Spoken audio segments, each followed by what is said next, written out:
이민석은 길게 늘어선 입대 행렬 속에서 조용히 숨을 고르고 있었습니다. 21살 대한민국의 평범한 청년이 아닌 특전사 지원병으로서 첫 발을 내딛는 순간이었습니다. 다른 훈련병들과 달리 이민석의 얼굴에는 불안함보다 단단한 결의가 엿보였어요. 다음 이민석. 앞으로 나와 서류 제출하세요. 창구 앞에 선 이민석은 신분증과 지원서를 내밀었습니다. 담당 행정병은 서류를 훑어보다가 문득 고개를 들었죠. 여기 보호자 연락처에 윤재 소장이라고 되어 있는데 혹시... 이민석은 담담하게 말을 끊었습니다. 제 외삼촌입니다. 하지만 여기선 그냥 일반 훈련병으로 지내고 싶습니다. 행정병의 눈이 잠시 커졌지만 이민석의 단호한 표정에 더 묻지 않고 서류를 접수했습니다. 이민석은 마음속으로 다짐했어요. 특전사 투스타 장군인 외삼촌 윤재의 이름을 빌리지 않고 오로지 자신의 힘으로 이곳에서 살아남겠다고요. 훈련소 첫날, 민석은 자신과 비슷한 또래 청년들 사이에 섞여 긴장된 표정으로 앉아 있었습니다. 소집 교육이 끝나고 생활관으로 이동하는 순간 그는 처음으로 특전사 교관 하진우를 마주했어요. 너희들은 이제부터 민간인이 아니라 대한민국 특전사의 일원이 될 준비를 하는 훈련병이다. 여기서 살아남는 자만이 진정한 특전사가 될 수 있어. 알겠나? 하진우 교관의 눈빛은 날카로웠고 목소리는 훈련장 전체를 울렸습니다. 이민석은 묵묵히 고개를 끄덕였죠. 그때까지만 해도 이민석은 몰랐습니다. 자신이 앞으로 겪게 될 고통의 크기를요. 첫 주는 그럭저럭 견딜만 했습니다. 새벽 5시 기상, 극한의 체력 훈련, 야간 행군까지 모든 훈련병이 똑같이 힘들어했지만 이민석은 입을 꾹 다물고 견뎠어요. 그러나 두 번째 주부터 상황이 달라졌습니다. 이민석, 너 왜 다른 애들보다 훈련이 느리지? 혹시 특별 대우라도 바라는 건가? 하진우 교관은 유독 이민석을 지목해 다그쳤습니다. 이민석은 어리둥절했죠. 자신은 오히려 더 열심히 훈련에 임하고 있었거든요. 하지만 이유 없는 지적은 점점 심해졌습니다. 너 같은 놈들은 끝까지 갈 수 없어. 특전사는 백 없는 놈들의 놀이터가 아니야. 하진우 교관의 말에 이민석은 씁쓸하게 웃었습니다. 아이러니하게도 그는 백을 숨기고 있었으니까요. 그러나 그 웃음이 하진우 교관의 눈에는 도전으로 보였나 봅니다. 웃어? 내가 지금 교관한테 도전하는 거야? 그날 밤부터 이민석에 대한 가혹행위가 시작되었습니다. 다른 훈련병들이 취침한 후에도 이민석은 교관실로 불려가 기본 자세 교육이란 명목 하에 몇 시간씩 앉았다 일어섰다를 반복해야 했어요. 식사 시간은 항상 부족했고 화장실 가는 시간조차 제한되었습니다. 3주차에 접어들자 이민석의 얼굴은 헬쑥해졌습니다. 몸무게는 7kg나 줄었고 눈에는 생기가 사라졌어요. 어느 날 행정보급관인 최 중사가 슬쩍 그의 곁에 다가왔습니다. 괜찮아? 보건대 너무 힘들어 보이는데. 이민석은 억지로 미소를 지었습니다. 괜찮습니다. 제가 견뎌야죠. 최 중사는 걱정스러운 눈빛으로 이민석을 바라보았지만 더 묻지 않았습니다. 대신 몰래 영양제와 파스를 건네주었죠. 이민석은 그 작은 친절에 눈시울이 붉어졌습니다. 같은 날 저녁, 김철민 대대장이 훈련소를 순시했습니다. 그는 훈련병들의 상태를 둘러보다가 이민석에게 시선을 멈췄어요. 저 훈련병은 왜 저런 상태인가? 관리가 제대로 안 되고 있나? 하진우 교관은 재빨리 대답했습니다. 저 훈련병은 원래 체력이 약해서 적응 중입니다. 특별 관리하고 있습니다. 김철민 대대장은 고개를 끄덕였지만 떠나기 전 이민석에게 물었습니다. 훈련병, 무슨 문제 있나? 이민석은 잠시 망설였습니다. 진실을 말할까 아니면 계속 참을까? 그의 머릿속에는 외삼촌 윤재의 얼굴이 스쳐 지나갔지만 결국 그는 고개를 저었습니다. 아닙니다. 제가 노력이 부족했습니다. 그날 밤 이민석은 생활관 화장실에서 홀로 눈물을 삼켰습니다. 그리고 자신에게 다짐했어요. 조금만 더 견디자. 내가 여기 있는 이유를 잊지 말자. 하지만 이민석의 몸은 이미 한계에 다다르고 있었습니다.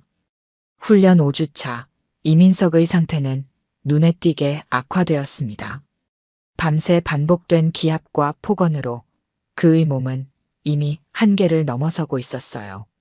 아침 집합 시간 모든 훈련병이 운동장에 정렬했지만 이민석의 다리는 자꾸만 휘청거렸습니다. 이민석, 또 딴 생각하는 거야? 뭐가 그렇게 중요해서 정신을 못 차리는 건데. 하진우 교관의 고함에 이민석은 억지로 고개를 들었습니다. 시야가 흐려지고 귀에서는 이명이 울렸어요.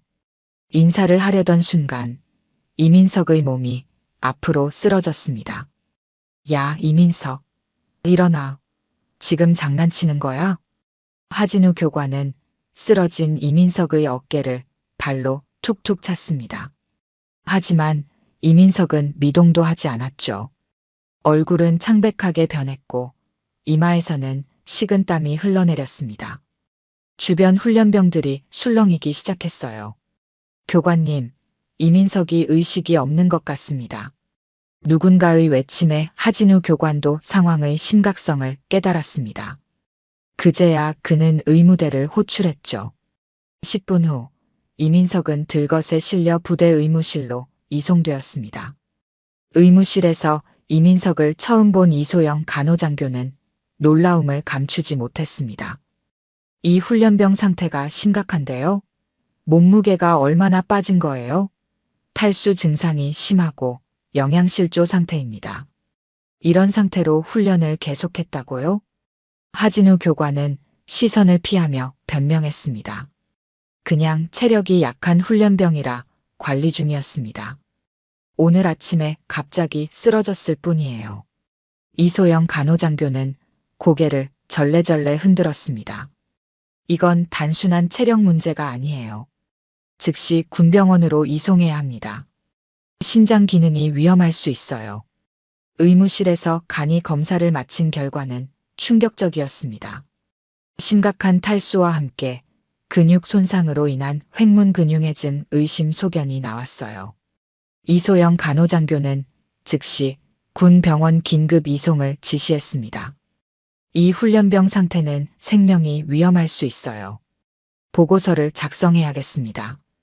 이소영의 말에 하진우 교관은 표정이 굳었습니다. 그는 재빨리 김철민 대대장에게 연락을 취했죠. 30분 후 김철민 대대장이 의무실에 도착했습니다. 어떤 상황인가?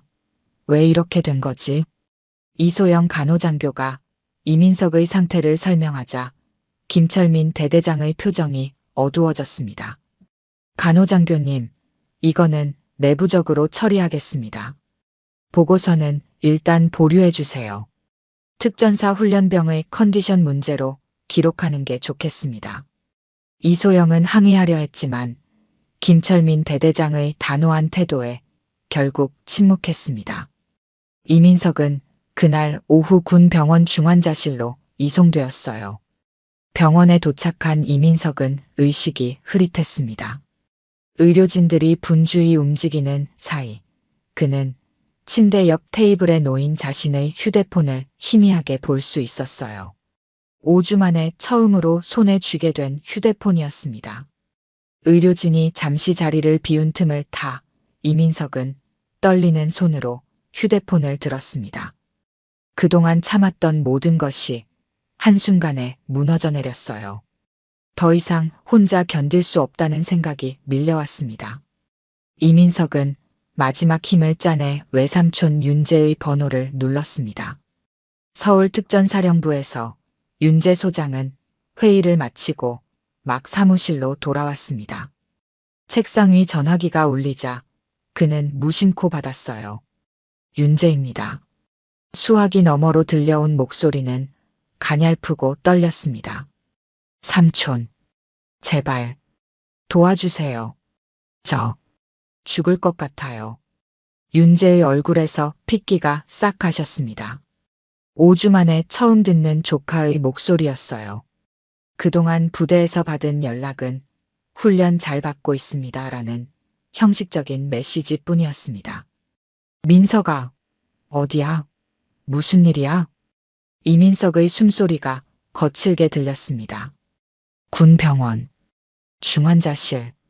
더 이상은 못 버티겠어요. 통화는 그대로 끊겼습니다. 윤재는 즉시 자리에서 일어났어요.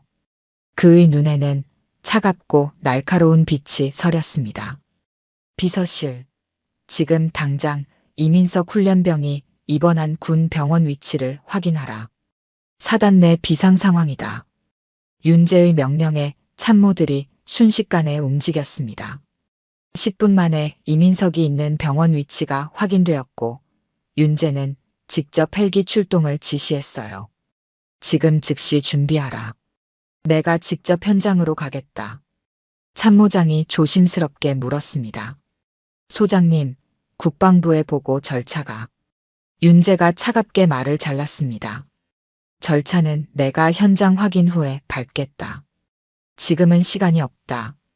그날 오후 3시 특전사 소속 군용 헬기 한 대가 서울을 출발해 남쪽으로 향했습니다. 헬기 안에서 윤재는 굳은 표정으로 창밖을 내다보았어요. 그의 머릿속에는 한 가지 생각뿐이었습니다. 조카에게 무슨 일이 벌어진 건지 반드시 진실을 밝혀내겠다.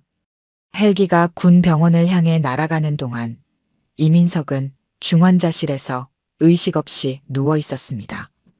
의료진은 그의 상태를 안정시키기 위해 분주히 움직였죠. 아무도 몰랐습니다. 곧 이 조용한 군 병원이 폭풍의 중심이 될 거라는 사실을요. 군 병원 옥상 헬기장에 특전사 소속 헬기가 착륙했습니다. 회전하는 프로펠러 바람에 먼지가 일었고 주변에 있던 의료진들은 놀란 표정으로 뒤로 물러났어요.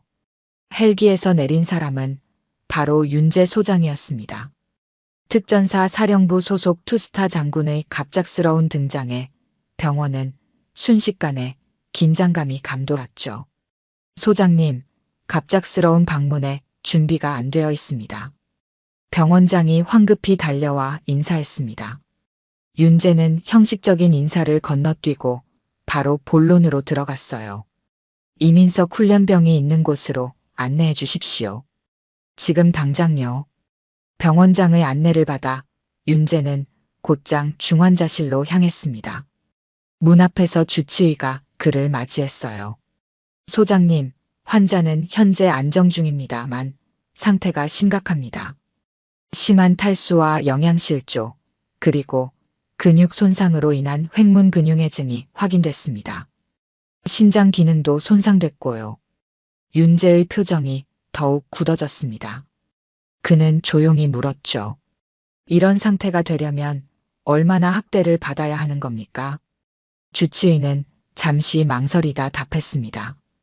의학적으로 볼 때 최소 2주 이상 지속적인 신체적 스트레스와 수면 부족, 영양 결핍이 있었을 것으로 추정됩니다. 정상적인 군 훈련으로는 이런 상태가 되기 어렵습니다. 윤재는 고개를 끄덕였습니다. 그는 중환자실 문을 열고 안으로 들어갔어요. 산소 마스크를 쓰고 링거액이 연결된 채 누워있는 이민석의 모습에 윤재의 심장이 내려앉는 듯 했습니다. 5주 전 입대할 때의 건강하고 활기찬 조카는 온데간데없고 뼈만 앙상하게 남은 창백한 얼굴이 그를 맞이했죠. 윤재는 이민석의 침대 옆에 앉아 그의 손을 조심스럽게 잡았습니다. 차가운 손에서 그는 조카의 고통을 느꼈어요. 5분간 묵묵히 앉아있던 윤재는 마침내 일어나 중환자실을 나왔습니다. 그의 눈빛은 이제 차갑게 빛났죠. 병원장님, 이민석 훈련병의 소속 부대를 알려주십시오. 지금 당장 부대로 가겠습니다. 병원장은 당황한 기색이 역력했습니다. 소장님, 공식적인 절차를 밟으시는 게 어떨까요? 국방부에 보고하시고. 윤재가 단호하게 말을 끊었습니다. 제 조카가 죽음의 문턱에 있습니다. 절차는 나중에 밟겠습니다. 부대 위치를 지금 당장 알려주십시오. 병원장은 더 이상 항변하지 못하고 이민석의 소속 부대 정보를 제공했습니다. 윤재는 즉시 참모들에게 지시했어요. 부대로 즉시 이동한다. 사전 통보 없이 진행하겠다. 30분 후 윤재의 헬기는 이민석이 소속된 특전사 예하 부대 상공에 도착했습니다. 갑작스러운 헬기 소리에 부대원들은 놀라 밖으로 나왔죠. 헬기에서 내리는 윤재의 모습을 본 초병들은 경례를 붙였습니다. 소장님, 갑작스러운 방문이십니다.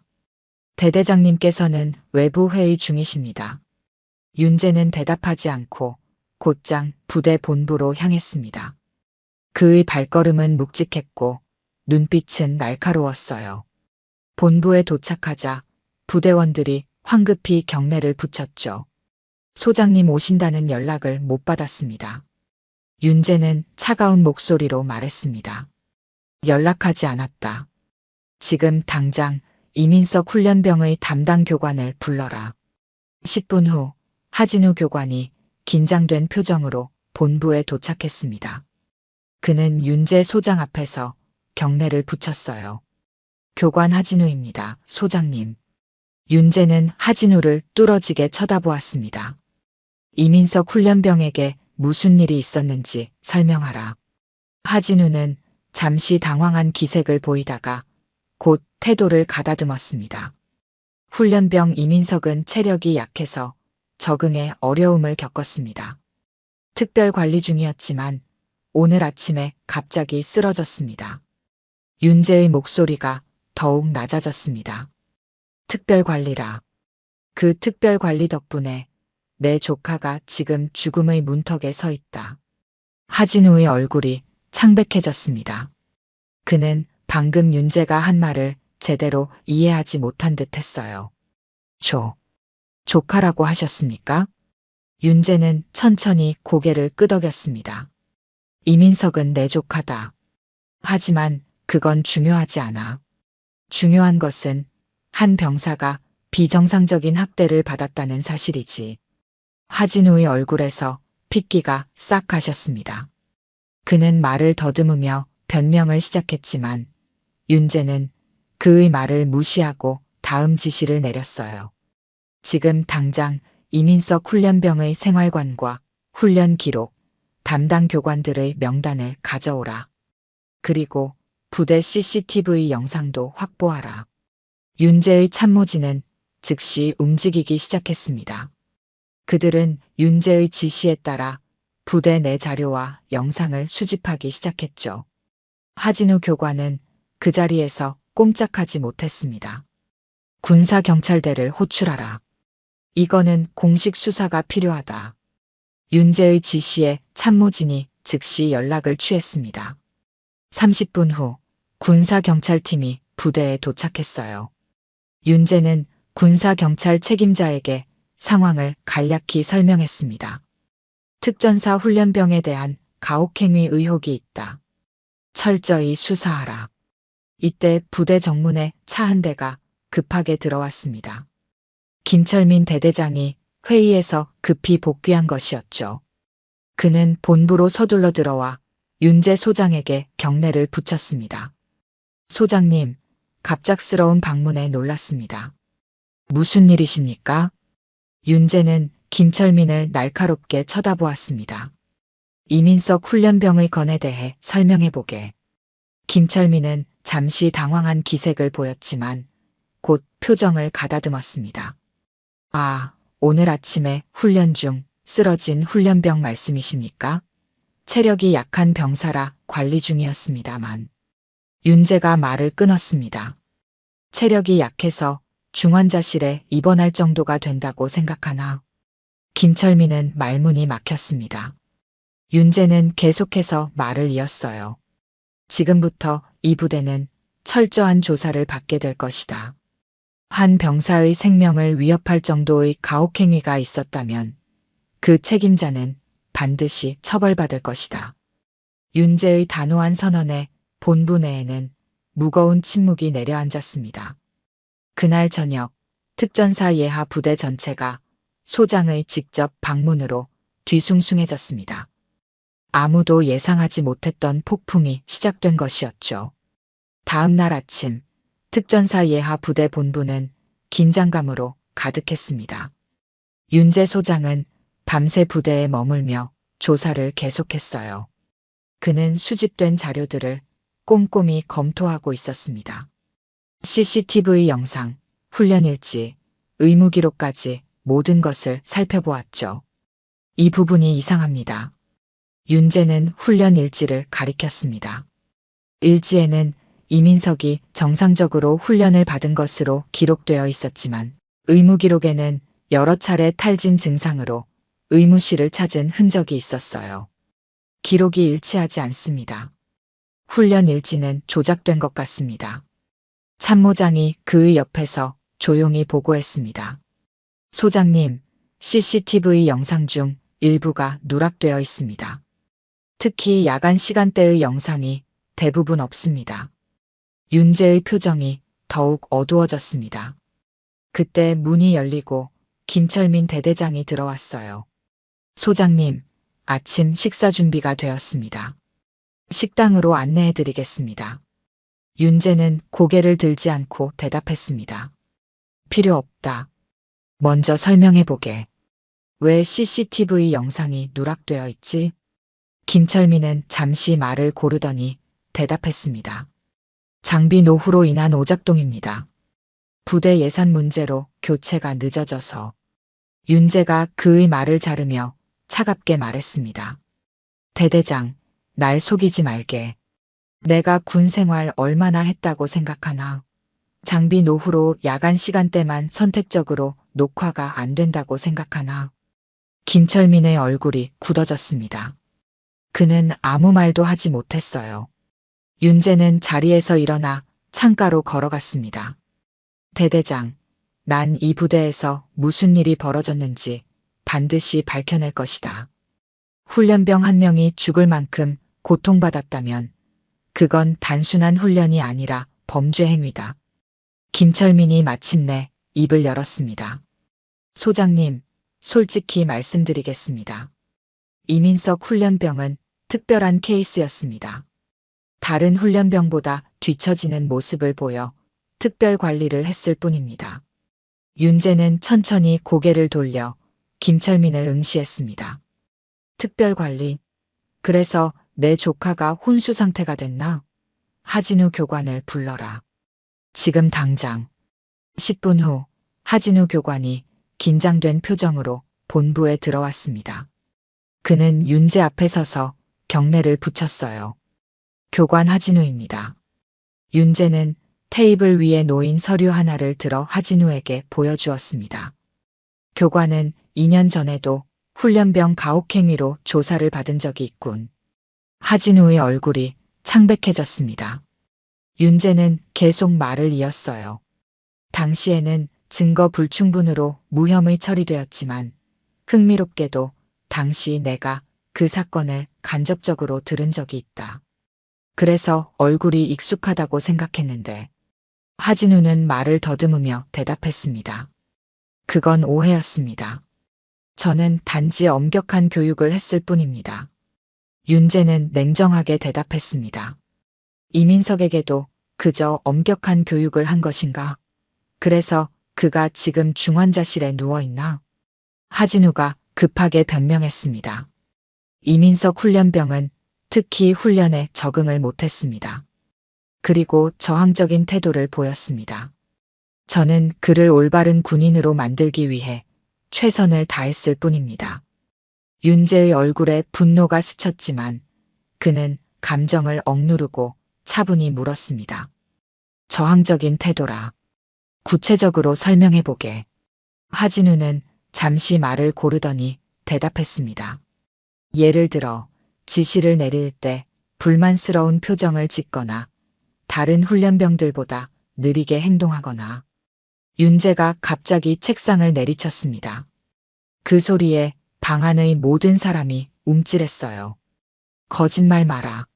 의무 기록에는 이민석이 여러 차례 탈진 증상으로 의무실을 찾았다고 나와 있다. 정상적인 훈련으로 그런 상태가 될 수 있나? 하진우는 입을 다물었습니다. 윤재는 이번에는 김철민을 향해 말했습니다. 대대장은 알고 있었나? 부하 교관이 훈련병을 학대하고 있다는 사실을. 김철민은 잠시 망설이다가 대답했습니다. 저는 단지 훈련이 엄격하게 진행된다고만 알고 있었습니다. 가혹행위가 있었다면 그건 몰랐습니다. 윤재는 고개를 저었습니다. 대대장의 책임이다. 모르고 있었다면 그것도 큰 문제고 알고도 방관했다면 더 큰 문제다. 이때 군사경찰팀장이 들어와 보고했습니다. 소장님, 병사들 면담을 시작했습니다. 몇몇 병사들이 증언을 하려고 합니다. 윤재는 고개를 끄덕였습니다. 좋다. 이 자리에서 직접 듣겠다. 10분 후 이민석과 같은 생활관을 쓰던 훈련병 3명이 본부로 들어왔습니다. 그들은 긴장한 표정으로 윤재 앞에 섰어요. 편하게 말해도 좋다. 너희에게 어떤 불이익도 가지 않을 것을 약속한다. 윤재의 차분한 말에 한 훈련병이 용기를 내어 말했습니다. 이민석은 항상 표적이 되었습니다. 특히 하진우 교관이 유독 그를 괴롭혔어요. 또 다른 훈련병이 이어서 말했습니다. 밤에 다른 사람들이 자는 동안에도 이민석만 따로 불러내서 기합을 주고 화장실 청소를 시키고 때로는 식사도 제대로 못하게 했습니다. 3번째 훈련병이 덧붙였습니다. 이민석이 쓰러지기 전날 밤에도 새벽 3시까지 교관실에서 특별 교육을 받았습니다. 윤재의 표정이 점점 어두워졌습니다. 그는 훈련병들에게 고개를 끄덕이며 말했습니다. 용기 내어 증언해줘서 고맙다. 정식으로 진술서를 작성해 주길 바란다. 훈련병들이 물러간 후 윤재는 하진우와 김철민을 향해 말했습니다. 들었지? 이제 어떻게 설명할 건가? 하진우가 갑자기 태도를 바꾸었습니다. 소장님, 솔직히 말씀드리겠습니다.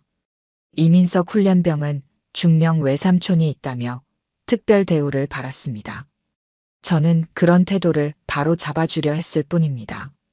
윤재의 눈이 차갑게 빛났습니다. 뭐라고? 이민석이 내 조카라는 사실을 언급했다고? 김철민이 급히 끼어들었습니다. 네, 소장님. 이민석 훈련병은 입대 당시부터 특전사에 자신의 외삼촌이 있다며 특별 대우를 받았습니다.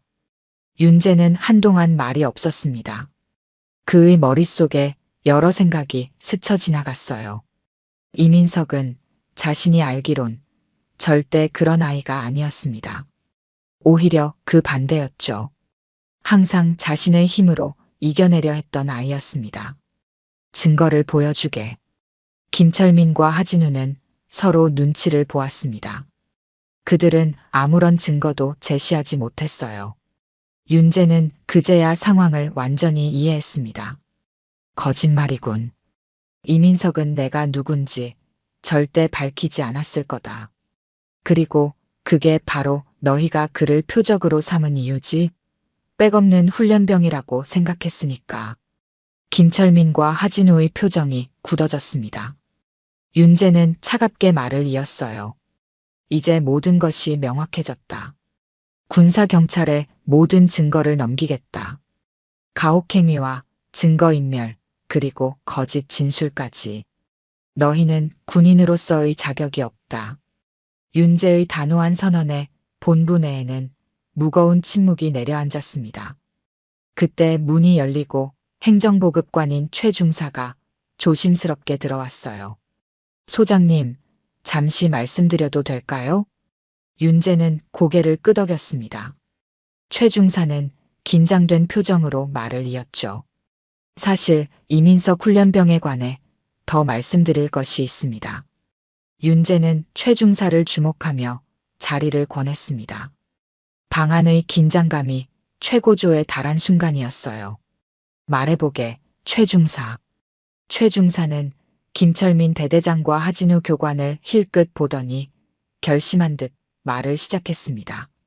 소장님, 이민석 훈련병은 입대 당시부터 단 한 번도 자신의 외삼촌이 특전사 소장이라는 말을 하지 않았습니다.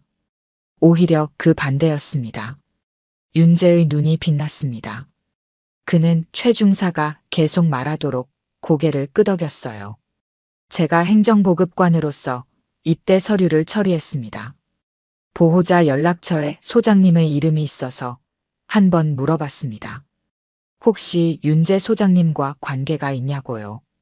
그때 이민석 훈련병은 그냥 평범한 친척일 뿐이라며 얼버무렸습니다. 윤재는 조용히 듣고 있었습니다. 최 중사는 말을 이었어요. 이민석 훈련병은 오히려 그 사실을 숨기려 했습니다. 누구보다 열심히 훈련받았고 다른 훈련병들을 도와주기도 했죠. 하지만 하진우 교관이 그를 표적으로 삼기 시작했습니다. 하진우가 갑자기 끼어들었습니다. 그건 거짓말입니다. 최 중사는 이민석과 친했기 때문에 편들고 있는 것뿐입니다. 윤재가 손을 들어 하진우를 제지했습니다. 계속해보게, 최 중사. 최 중사는 잠시 숨을 고르더니 말을 이었습니다. 이민석 훈련병이 특별 관리를 받기 시작한 것은 3주차부터였습니다. 하진우 교관이 그를 유독 미워했고 밤에 따로 불러내 기합을 주고 식사도 수면도 제한했습니다. 저는 몰래 영양제와 파스를 전해주려 했지만 역부족이었습니다. 최 중사의 목소리가 떨렸습니다. 그는 잠시 말을 멈추고 진정한 후 계속했어요. 제가 도와주는 것을 하진우 교관이 알게 되었고 저에게도 압력을 넣었습니다. 이상한 짓 하면 너도 불이익 받는다고요. 그래서 더 적극적으로 도울 수 없었습니다. 정말 죄송합니다. 최 중사의 고백에 방 안은 무거운 침묵이 내려앉았습니다. 윤재는 천천히 고개를 끄덕였어요. 증언 고맙네. 진술서를 작성해 주게. 최 중사가 자리를 뜨자 윤재는 다시 하진우와 김철민을 향해 차갑게 말했습니다. 이제 말할 것이 있나? 김철민이 먼저 입을 열었습니다. 소장님, 저는 정말 자세한 상황을 몰랐습니다. 하진우 교관이 보고한 내용만 알고 있었을 뿐입니다. 윤재는 냉정하게 대답했습니다. 그것이 대대장으로서의 책임을 면제해주지는 않습니다. 부하 장병의 상태를 제대로 파악하지 못한 책임은 여전히 당신에게 있습니다. 하진우는 이제 완전히 궁지에 몰렸습니다. 그는 마지막 발버둥을 쳤어요. 소장님, 저는 그저 강한 군인을 만들기 위해 노력했을 뿐입니다. 특전사는 누구나 견딜 수 있는 곳이 아니니까요. 윤재의 눈빛이 차갑게 빛났습니다. 교관, 당신은 군인을 만든 것이 아니라 죽일 뻔했습니다. 그것도 내 조카를요. 윤재는 자리에서 일어나 창가로 걸어갔습니다. 그의 등 뒤로 아침 햇살이 비쳤어요. 그는 잠시 생각에 잠겼다가 다시 입을 열었습니다. 나는 군인으로서 40년 가까이 살아왔습니다. 그 과정에서 많은 것을 보았죠. 강한 군대가 필요하다는 것은 나도 압니다. 하지만 폭력과 학대로 만들어진 군대는 결코 강한 군대가 아닙니다.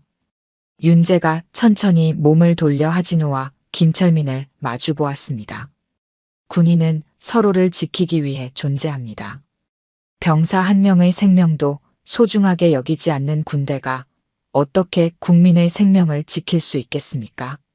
방 안에는 무거운 침묵이 내려앉았습니다. 윤재의 말은 모두의 마음에 깊이 새겨졌어요. 그때 문이 열리고 군사경찰팀장이 들어왔습니다. 소장님, 의무대 간호장교가 면담을 요청했습니다. 윤재는 고개를 끄덕였습니다. 들어오게 하십시오. 이소영 간호장교가 긴장된 표정으로 본부에 들어왔습니다. 그녀는 윤재 앞에 서서 경례를 붙였어요. 간호장교 이소영입니다. 소장님. 윤재는 친절하게 자리를 권했습니다. 앉으세요.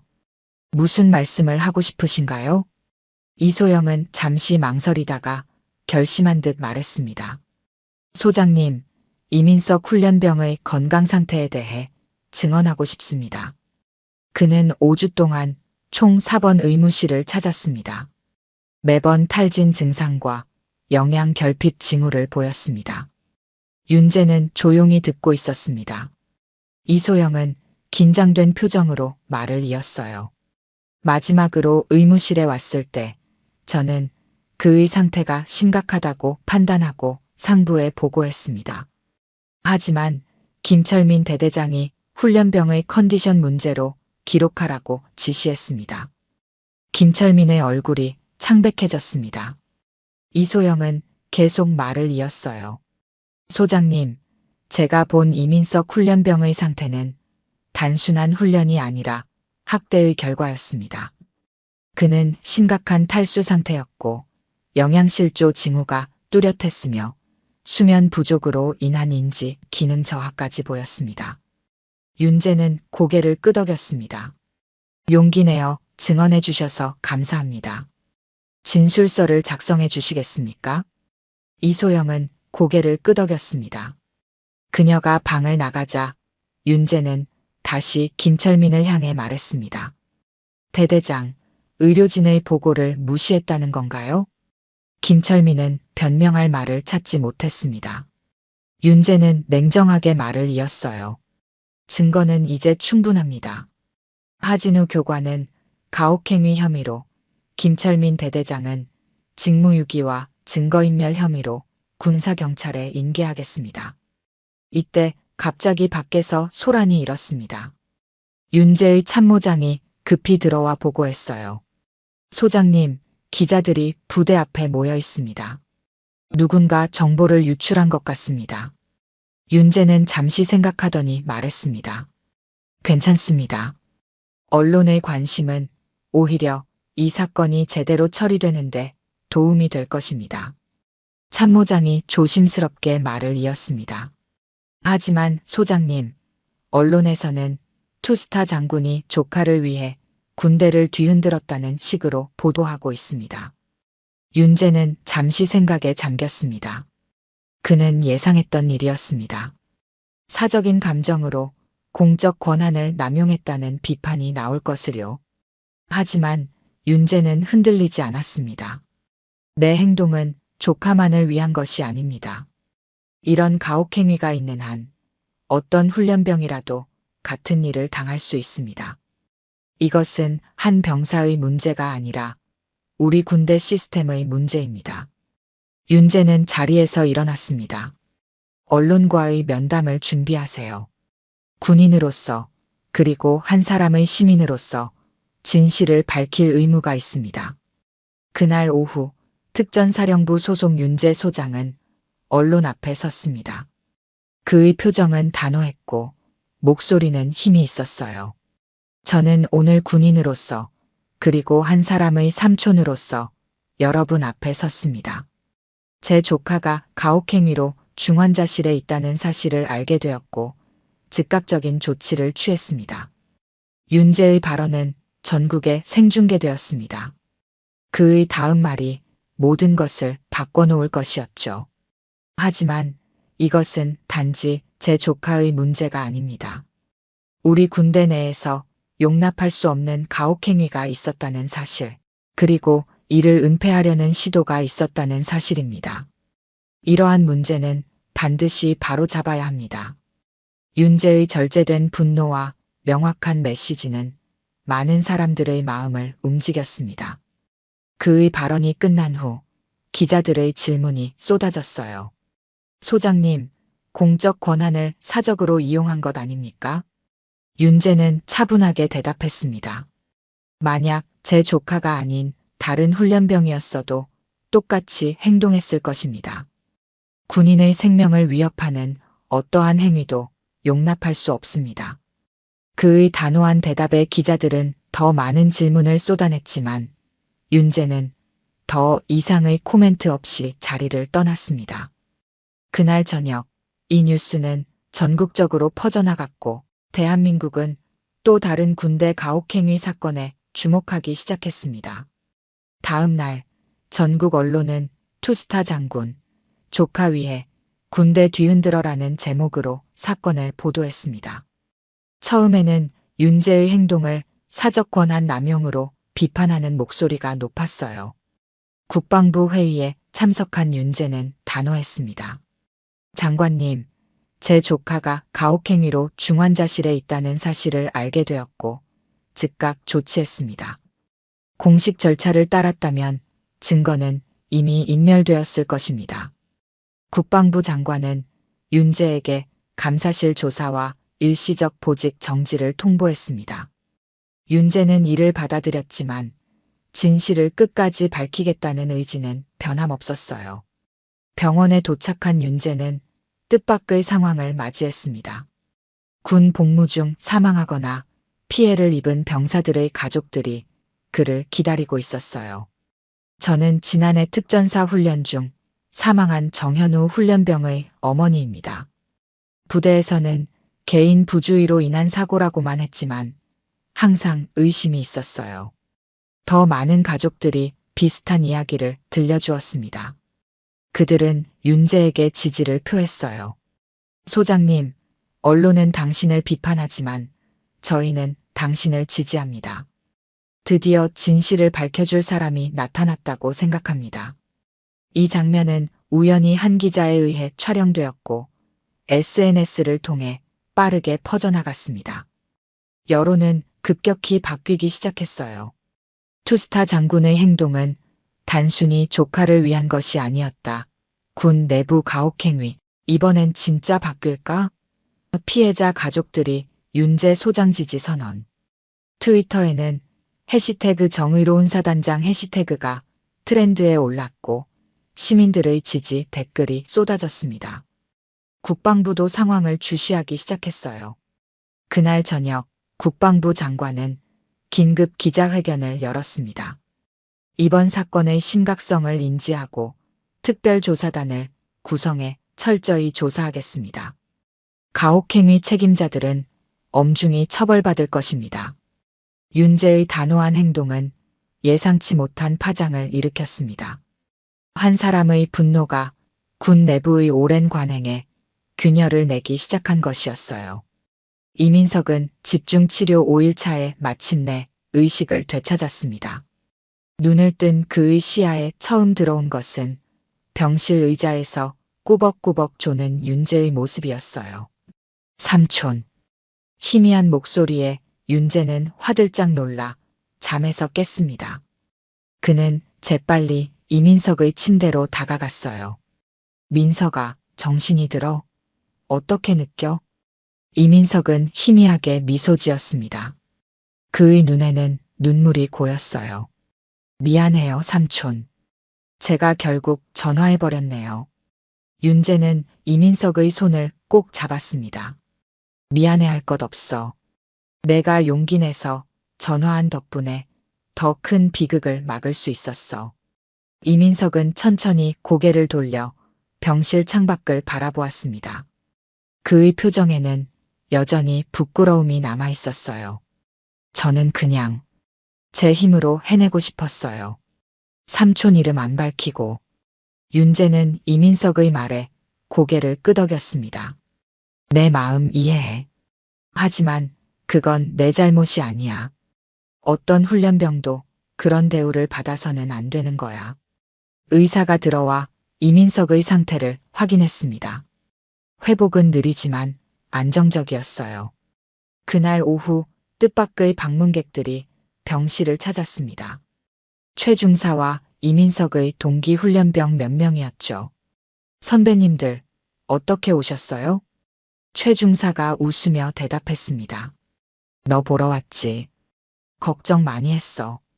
동기 훈련병 중 한 명이 조심스레 말했어요. 민서가, 우리가 더 일찍 말했어야 했는데. 미안해. 이민석은 고개를 저었습니다. 아니에요. 여러분도 힘든 상황이었잖아요. 방문객들이 떠난 후 윤재는 이민석에게 부대에서 밝혀진 사실들을 조심스럽게 알려주었습니다. 하진우 교관과 김철민 대대장이 구속되었고 특별조사단이 꾸려져 가혹행위의 전모를 밝히고 있다는 내용이었어요. 내 용기 덕분에 많은 것이 바뀌고 있어, 민서가. 이민석은 잠시 생각에 잠겼다가 물었습니다. 삼촌은 괜찮으세요? 제가 듣기로는 보직에서. 윤재는 손을 저었습니다. 그건 걱정하지 마. 중요한 건 내가 건강하게 회복하는 거야. 그날 밤 윤재는 병원 복도에서 이소영 간호장교를 만났습니다. 그녀는 이제 군 본부 의무감실로 발령받게 되었다고 했어요. 소장님 덕분에 많은 것이 바뀌고 있습니다. 병사들의 인권을 위한 새로운 시스템이 도입된다고 해요. 윤재는 미소를 지었습니다. 당신과 같은 용기 있는 분들 덕분입니다. 병원 밖에서는 여전히 언론의 관심이 뜨거웠지만 이제는 군 내 가혹행위 근절을 위한 움직임에 초점이 맞춰졌습니다. 윤재의 행동이 군 전체의 변화를 이끌어내고 있었어요. 일주일 후 이민석은 퇴원했습니다. 그는 아직 완전히 회복되지 않았지만 휴가를 받아 집에서 요양하게 되었어요. 윤재는 조카를 자신의 집으로 데려왔습니다. 민서가, 내가 견뎌낸 덕분에 많은 병사들이 고통에서 벗어날 수 있게 됐어. 넌 진정한 전사야. 이민석은 미소를 지었습니다. 그의 눈에는 다시 예전의 맑은 빛이 돌아오고 있었어요. 한 달 후 국방부에서 특별조사 결과 발표 회의가 열렸습니다. 윤재는 보직 정지 상태였지만 특별히 참석 요청을 받았어요. 회의실에는 긴장감이 감돌았습니다. 특별조사 결과 해당 부대에서 지속적이고 조직적인 가혹행위가 있었음이 확인되었습니다. 조사단장의 발표에 회의실 내부가 술렁였습니다. 그는 계속해서 설명했어요. 더 충격적인 사실은 지난 3년간 같은 부대에서 발생한 2건의 사망 사건도 가혹행위와 연관되어 있었다는 점입니다. 당시 개인 부주의로 처리되었지만 실상은 달랐습니다. 국방부 장관은 무거운 표정으로 말했습니다. 이번 일을 계기로 군 내 가혹행위 근절을 위한 특별법을 제정하겠습니다. 또한 피해자와 가족들에게 정부 차원의 사과와 보상이 이루어질 것입니다. 회의가 끝난 후 국방부 장관은 윤재를 따로 불렀습니다. 소장님, 공식적인 절차를 무시한 점은 여전히 문제지만 결과적으로 군 내부의 큰 문제를 드러내는 계기가 되었습니다. 보직 정지는 해제하고 특전사 개혁 태스크포스를 맡아주셨으면 합니다. 윤재는 잠시 생각한 후 고개를 끄덕였습니다. 장관님, 저는 단순히 제 조카만을 위해 행동한 것이 아닙니다. 이번 기회에 우리 군이 정말 바뀔 수 있다면 그 일에 기꺼이 동참하겠습니다. 같은 날 저녁, 윤재는 이민석과 함께 집에서 저녁을 먹고 있었습니다. 이민석은 많이 회복되어 건강한 모습을 되찾고 있었어요. 삼촌, 저도 다시 군에 복귀하고 싶어요. 윤재는 놀란 표정으로 이민석을 바라보았습니다. 정말 그 모든 일을 겪고도? 이민석은 단호하게 고개를 끄덕였습니다. 네. 도망치면 아무것도 바뀌지 않잖아요. 이번 일로 많은 것이 바뀌기 시작했다면 저도 그 변화의 일부가 되고 싶어요. 윤재는 감동한 표정으로 조카를 바라보았습니다. 그는 조용히 이민석의 어깨를 두드렸어요. 넌 정말 대단한 청년이구나, 민석아. 다음 날 아침, 윤재는 특전사 본부로 향했습니다. 그의 첫 업무는 병영 문화 개선을 위한 태스크포스 회의였어요. 회의실에 들어서자 참석자들이 모두 일어나 경례했습니다. 앉으세요. 오늘부터 우리는 새로운 군대를 만들어 나갈 것입니다. 윤재의 목소리는 단호했고 눈빛은 결연했습니다. 그는 회의 자료를 펼치며 말했어요. 한 사람의 목숨이 위험에 처해 있을 때 우리가 할 수 있는 일은 무엇인가? 그것이 바로 오늘 우리가 논의할 주제입니다. 창밖으로 밝은 햇살이 비치고 있었습니다. 윤재의 마음속에는 이민석의 얼굴이 떠올랐어요. 한 통의 전화로 시작된 모든 일이 이제는 군 전체의 변화로 이어지고 있었습니다. 우리는 더 이상 병사를 버려서는 안 됩니다. 그들은 우리의 미래이자 우리가 지켜야 할 사람들입니다. 윤재의 말에 회의실은 조용히 고개를 끄덕였습니다. 변화는 이미 시작되었고 그 중심에는 조카를 구하기 위해 움직인 한 사람의 용기가 있었습니다. 한 통의 전화, 한 사람의 분노, 그리고 정의의 시작이었습니다.